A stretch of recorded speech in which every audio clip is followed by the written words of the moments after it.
Besorot Tovot, 5e jour, mois d'Adar, toute la paracha, le début parle de l'huile d'olive que Hachem demande à Moshe Rabbeinu, Ve'ata tetzaveh ve'ikru elecha shemen zayit zach, donc de l'huile d'olive pure pour allumer la menorah.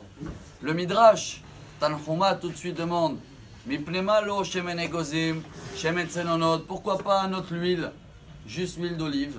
Et la réponse est claire, pour dire que le peuple d'Israël, Nimshelu le shemen zayit, on est comme de l'huile d'olive, ça veut dire, peu importe qu'on va nous secouer, et qu'on sera en bas, et qu'on va être des petits morceaux, à la fin, ça va flotter, ça va être rassemblé, et ça va amener la lumière dans le monde.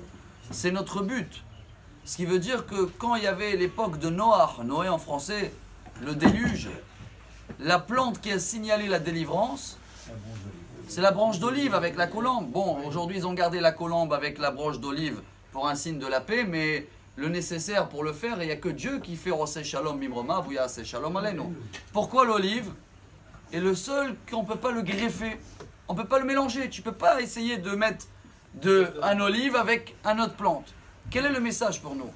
Ça, c'était une question que un prêtre, il y a 200 et quelques années, a demandé à Rabbi Yonatan Eibshitz, un des grands rabbins à l'époque, très très brillant depuis qu'il était petit. On a raconté plusieurs fois des histoires de lui.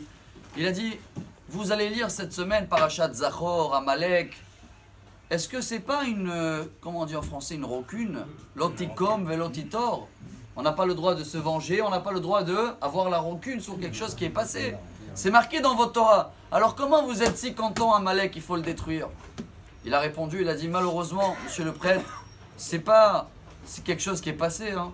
C'est toujours d'actualité. Chaque génération, il y a un nouveau Haman, un nouveau Hitler, Imarchemo, un nouveau Nasrallah. Que là, en ce moment qu'on parle, eux, ils parlent pour détruire Israël.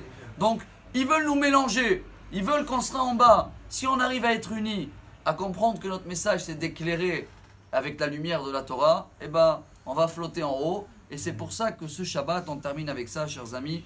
Très grande importance à tous de venir à la synagogue, de faire un effort et d'écouter Parashat Zachor, qu'elle explique comment, d'un côté, nous on se combat pour flotter et être unis, l'huile d'olive, et que Amalek, il essaye de tout faire balagan, éteindre. Alors que chacun, homme, femme si possible, enfant, et s'ils ne peuvent pas le matin, dans les après-midi, ils organisent une lecture à la synagogue, qui vient écouter le message cette semaine, pour que Bezrat Hashem, très très vite, notre lumière va éclairer le monde.